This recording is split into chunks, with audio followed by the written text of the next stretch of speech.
Hello, hello, I'm here again, free from the shackles of not having to be all polished and professional and just delivering a video for you on YouTube. And these last few weeks have been really cool in this whole realignment thing that I'm doing. But today I want to talk about something that's a bit of a niggle for a lot of my clients and could be a niggle for you too. And this is for anyone that is running their own business that involves them having to market themselves. So you've got to show up online, offline, you've got to go to networking events, you've got to generate leads because that's how you bring money into your business. And this is a bit of a personal one because this is something that I have battled with for quite some time. And so today I'm going to be talking to you if you're someone who feels unseen, if you're feeling like you're second guessing yourself because you're looking at what other people are doing and you're wishing that you could be more like them, or you're doubting yourself because of what they're achieving.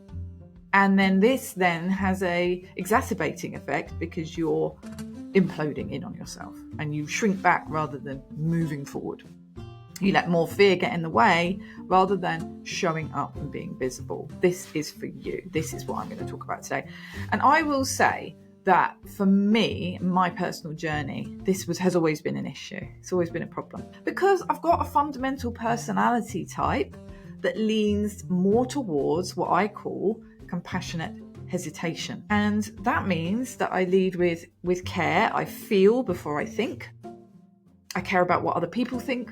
I care about other people, and that has got in the way of me saying what I really want to say in the past, doing what I really want to do for fear of other people. Now, I've done a lot of work on this. I have done a lot of therapy. I've done a lot of personal development work. I've really understood about centering myself rather than centering other people. If you haven't heard that term, it's about decentering other people and putting yourself in the middle of the circle and unhooking from the expectation or opinion of others, particularly people that you don't know online, right?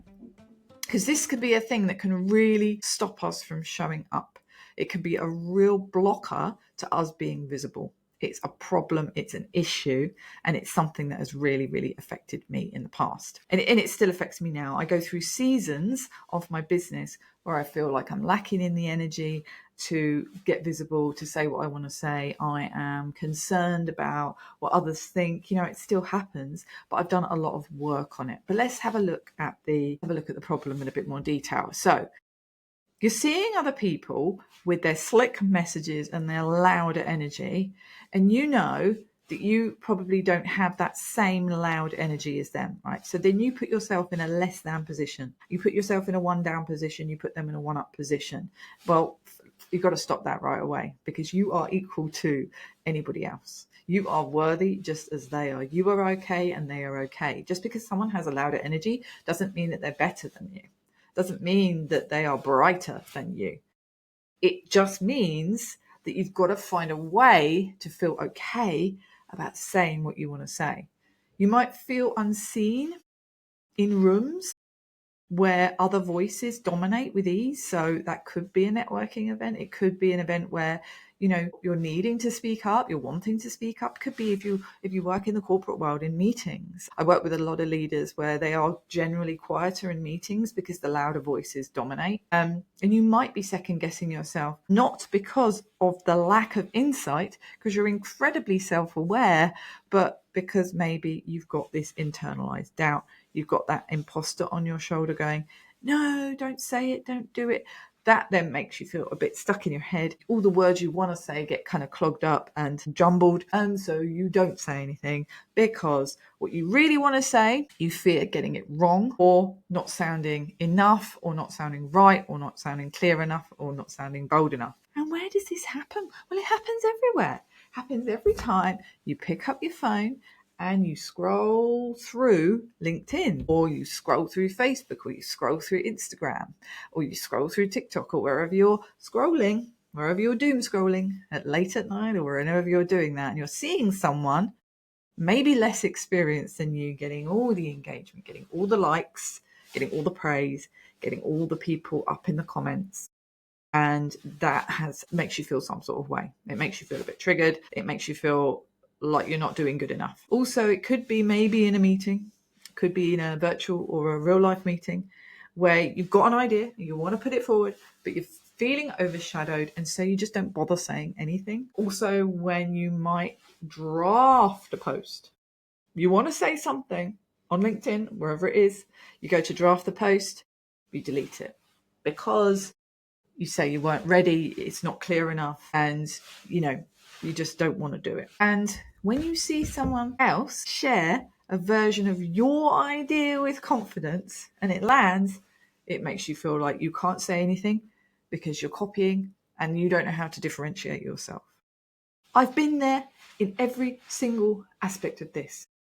My previous good girl conditioning and patterns have meant that this is still in there. It's always better to defer. It's always better to let someone else take the spotlight because I'm not confident enough to do it anyway. Yes, you are. I really want to drill that home.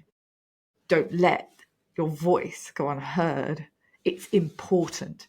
What you've got in there is really, really, really important to share. Don't let your layers of conditioning stop you from doing that.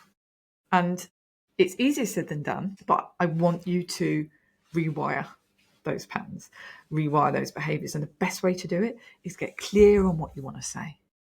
So these band-aid beliefs, things like, I need to be more polished before I speak up, or it's too noisy out there for someone like me, or I just want to tweak my message a bit more until I feel ready, or maybe I'm not cut out for saying these sorts of things or doing these sorts of things after all. All of these beliefs, we want to flip them around. I need to be more polished before I speak up. How can we flip that round? Speaking authentically and in a raw way is going to connect me to those that matter. What about it's too noisy out there for someone like me? If I speak clearly, people will hear and I can still be myself. If I just tweak my message a bit more, I'll feel ready. I know that what I have to say is important and so I share it. Maybe I'm not cut out for this after all. I know I'm worthy and I have a place at the table. So even just completely taking your beliefs, writing them out as they are at the moment, and then writing a different belief and reciting those beliefs can really help. Honestly, when I was way back at the beginning of my journey and I landed my TEDx talk, I did this. I stuck them all over the house, on the fridges, on the mirrors. I had them as reminders on my phone. It worked, I'm telling you. So band-aid beliefs keep you invisible. You need to rewrite those beliefs and say them out loud. Saying it makes it happen. You can retread new paths in your brain meadow. You can rewire your beliefs and understand that it's not about being loud. It's about being clear. So that's a new one to think about. Clarity doesn't come from adding the polish, although being prepared and being clear is part of that, but it comes from sort of unearthing this core truth about you, what you stand for, and finding your way to articulate it. That may be quieter. That may not be loud, but it can cut deeper and it can move rooms and it can build trust faster than a viral post that gets loads of likes and engagement.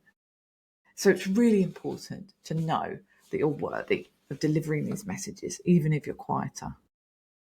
So I help my clients do this.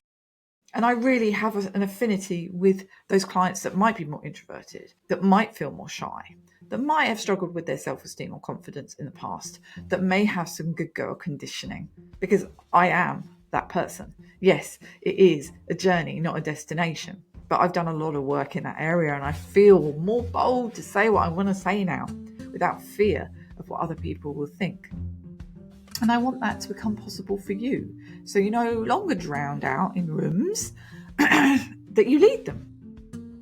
That you stop comparing yourself to other people online because your message stands out on its own. Because you now can be seen and are worthy of being that go-to authority. Not just because you've got the skill, but because you've got the presence as well. But also because you feel proud of how you show up and therefore feel confident to do it. So, the takeaway here is you don't have to shout to be heard. You can decide how your message matters and how your voice shakes things up, but you've got to get clear on it first. And if you want to get clear on it, some of the first steps are the things that I'm offering over the next while based on the feedback that I've been given from the surveys that you have completed. Thank you so much for completing those surveys. Is a first stop shop for this. It's establishing where you are right now. And so that's what my authority message makeover is doing. It is helping you take a snapshot, an audit of how you are showing up online at the moment. And don't worry if you feel like you're not shouting loud enough. That's where I come and help. You don't need to shout to be heard. So get in touch to book your authority message makeover. At the moment, it's only 50 quid. There are no calls involved. And I do this professional audit of how you're showing up and what thought you're leading with. And I give you actions, I give you ideas, and then we go from there. So give it a go if you haven't done it already. The link is in the top of this channel and also in the notes. And also let me know where you are with this. Comment below, subscribe to the channel, and let me know how you feel about this topic. About feeling like you've got to shout to be heard when you don't want to shout. Tell me what your thoughts are and can you relate to this? And I'll look forward to seeing you next week for more behind the scenes thoughts. And let me also know what you want me to talk about. Lots of love.